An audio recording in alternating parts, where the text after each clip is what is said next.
ලෝක ආර්ථිකයම කනපිට හරවනවා වගේම තුන්වන ලෝක යුද්ධයක පෙරනිමිති පෙන්වන අලුත්ම ඇමරිකානු ඉරාන යුද්ධයේ අලුත්ම තත්ත්වය ගැන ඔබ දන්නවාද? ඇමරිකාව සහ ඊශ්‍රායලය එකතු වෙලා ඉරානයේ උත්තරීතර නායකයව ඝාතනය කළාට පස්සේ ඉරානය ලෝකෙම තෙල් සැපයුම අඩාල කරමින් සෞදි අරාබියේ දැවන්ත තෙල් පිරිපහදුවකටත් ඩ්‍රෝන ප්‍රහාරයක් එල්ල කරලා ඉවරයි. අද අපි කතා කරන්නේ 2026 පෙබරවාරි 28 වෙනිදා ආරම්භ වුණු ඇමරිකාවේ ඔපරේෂන් එපික් ෆියුරි හෙවත් ලෝකෙම හොල්ලපු ඒ දැවන්ත හමුදා මෙහෙයුමේ ඇතුළාන්තය ගැනයි. එහෙනම් අද කතාව ලෝකෙම හොල්ලපු මේ දැවන්ත හමුදා මෙහෙයුම ගැන.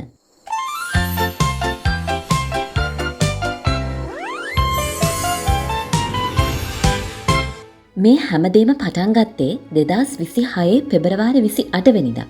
ඒ කියන්නේ පෙබරවාරි මාසයේ අන්තිම දවසේ. ඇමරිකාව සහ ඊශ්‍රායලය එකතු වෙලා ඉරානයට දැවන්ත ප්‍රහාර මාලාවක් දියත් කළා.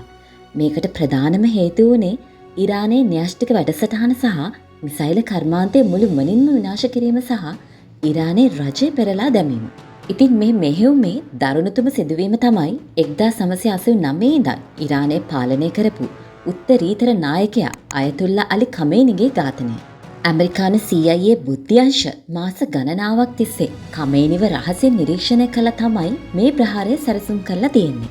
ටෙහෙරාන් නුවර තිබුණු ඔහුගේ නිල නිවසට එල්ල කළපු ප්‍රහාරයෙන් ඔහුගේ පවුලේ සමාජිකයන් සහ ඉහළ පෙළ නායකයන් 48 දෙනෙක් ඝාතනය වෙලා තිබෙනවා. මේ වෙනකොට ඉරානයේ දින 40ක ජාතික ශෝක කාලයක් ප්‍රකාශයට පත් කරලා තාවකාලික පාලන මණ්ඩලයක් යටතට රටපත් කරලායි තියෙන්නේ. ඇමරිකාව මේ වෙනකොට ඉරාන ඉලක්ක 10කට වඩා විනාශ කරලායි තියෙන්නේ.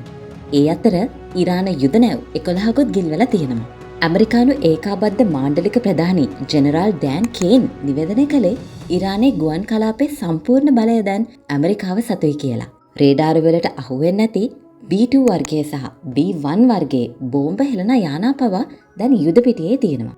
හැබැයි මේ අතරේ කුවේටේ ඇමරිකානු F-15E කියන ජෙට් යානා 3ක්ම හදිස්සියේ කඩා වැටුණා.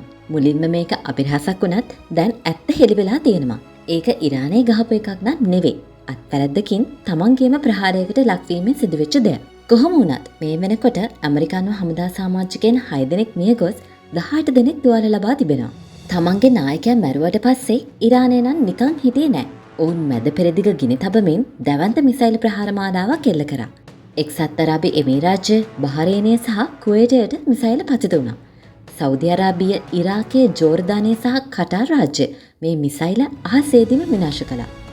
ඊශ්‍රායලයේ ටෙල් අවීව් නුවර මැදයට එල්ල වූ ප්‍රහාර වලින් එක් අයෙක් මිය ගොස් 100කට වඩා තුවාල ලබා තිබෙනවා. ඉරානයේ ගහපු දරුණුම ප්ලෑන් එක මොකක්ද දන්නවද? ඉරානයේ ගහපු දරුණුම ප්ලෑන් එක තමයි ලෝක ආර්ථිකය වටන එක. ඒගොල්ලෝ හෝමුස් සමුද්‍ර සංධිය හරහා නැව් ගමනාගමනයට දැඩි තර්ජනයක් එල්ල කළා විතරක් නෙවෙයි, ලෝකෙම කම්පනයට පත් කරමින් සෞදි අරාබියටත් පහර දුන්නා. ඉරානය සෞදි අරාබියේ සෞදි ඇරම්කෝ සමාගමට අයත් ලෝකයේ විශාලතම තෙල් පිරිපහදුවක් වන රාස් තනුරා ඉලක්ක කරගෙන ඩ්‍රෝන ප්‍රහාර එල්ල කරා. සෞදි ආරක්ෂක අංශය මේ ඩ්‍රෝන අහසේදීම විනාශ කළත් ගිනිගත් සුන්බුන් පිරිපහදුව මතට වැටීමෙන් දැවන්ත ගින්නක් හටගත්තා. මේ නිසා ආරක්ෂිත පියවරක් විදිහට තමයි පිරිපහදුවේ මෙහෙයුම් සම්පූර්ණයෙන්ම නතර කරන්න ඕනේ. මේ සිද්ධියෙන් ජීවිත හානි නැති වුණත් මේ ප්‍රහාරයත් එක්ක ලෝක වෙළඳපොලේ බොරතෙල් බැරලයක මිල ශනිකව ඩොලර් 80ක් දක්වා විශාල ලෙස ඉහළ ගියා. මේක ඇත්තටම ඇමරිකාවට උදව් කරන ගල්ෆ් රටවල් වලට ඉරානය දුන් අනතුරු ඇඟවීමක් කියලා තමයි කියන්නේ. මේ ඔක්කොටම වඩා භයානකම දේ තමයි න්‍යෂ්ටික අවදානම.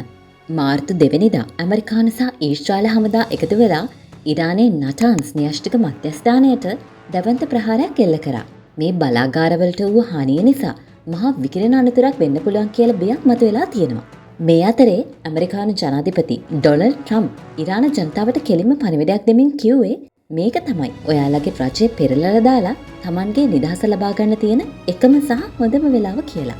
මේ වෙනකොට ඉරාන හමුදා සමාජිකයන් 10කට වඩා මිය ගිහින්. හැබැයි විශේෂඥයින් කියන රහස මේකයි. ඇමරිකාවට දැන් තියෙන සල්ලි ප්‍රශ්නයක් නෙමෙයි. හැබැයි ප්‍රශ්න දෙකක් තියෙනවා. පළවෙනි එක තමයි ඉරාන මිසයිල් බිම දාන්න පාවිච්චි කරන පේට්‍රියට් සහ තාඩ් කියන මිසයිල් නාශක වේගයෙන් ඉවර වෙමින් පවතිනවා.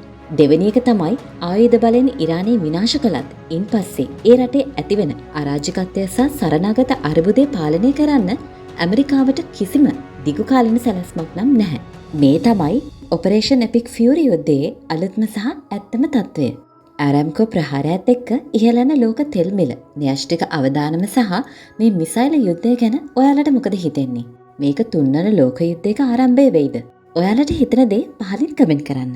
එහෙනම් ඊළඟ වීඩියෝ එකෙන් හම්බෙනකන් ඔයාලා සැපින් සනීපෙන් ඉන්නවනේ. එහෙනම් හැමෝටම බයි.